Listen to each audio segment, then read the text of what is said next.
ముఖ్యమంత్రి సిద్ధరామయ్యకు ఎక్స్ లో BRS working president KTR పలు ప్రశ్నలు సంధించారు. తెలంగాణ రాష్ట్రంలో కాంగ్రెస్ పార్టీ సిగ్గు లేకుండా ప్రజలను మోసగించేలా అబద్ధపు హామీలు ఇవ్వడం వల్లే మా పార్టీ ఎన్నికల్లో ఓడిపోయిందని చెప్పారు. ఇచ్చిన హామీ మేరకు డిసెంబర్ 9వ తేదీ నాటికి నెరవేరుస్తామన్న కాంగ్రెస్ పార్టీ హామీల సంగతి ఏమిటని కేటీఆర్ ప్రశ్నించారు.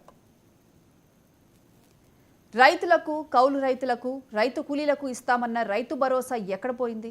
2 లక్షల రూపాయల వ్యవసాయ రుణమాఫీ ఏమైంది? 4,000 రూపాయల ఆసరా పెన్షన్ ఏమైంది? 500 రూపాయలకే గ్యాస్ సిలిండర్ అన్న మాట ఎక్కడ పోయింది? ప్రతి మహిళకు 2,500 రూపాయలు ఇస్తామన్నారు కదా, ఆ మాట ఏమైంది?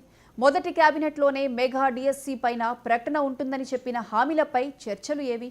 మొదటి కేబినెట్లోనే 6 గ్యారంటీలకు చట్టబద్ధత తీసుకువస్తామని చెప్పిన మాట ఏది?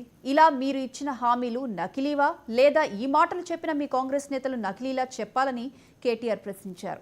మరి అధికారంలో ఉండి మొన్నటి ఎన్నికల్లో అధికారం కోల్పోయినా ఓడిపోయిన మీ పార్టీ పరిస్థితి వివరించగలరా అని కర్ణాటక సీఎం సిద్ధరామయ్యను కేటీఆర్ ప్రశ్నించారు.